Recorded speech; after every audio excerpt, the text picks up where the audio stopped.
Hi, in this video we're going to talk about the difference between mixing and mastering. In its most simple way, the difference between mixing and mastering is that when you're mixing, you are balancing the elements of a song. When you're mastering, you are optimizing the mix.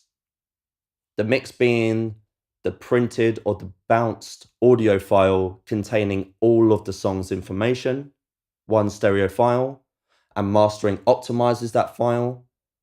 In the context of an album, mastering is collecting the different mixes from the different songs. So let's say that this is a 10-song album, is gathering 10 stereo tracks and compiling and optimizing an album so that when the listener is listening to the album, they have a nice continuous experience. The goal of mixing and the goal of mastering are quite similar. It's just do what's best for the music, do what's right, balance elements, balance EQ, balance dynamics. At its best, mastering is very simple and is very minimal. When the mix is of the highest possible quality, the mastering engineer doesn't have to do much.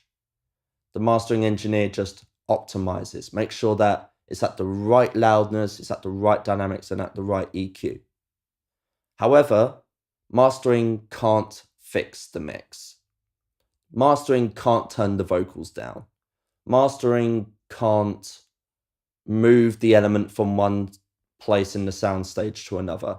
It can only do broad strokes. It can't change one thing without affecting another. It's the art of compromise. So to summarize, mixing is balancing the tracks within a song.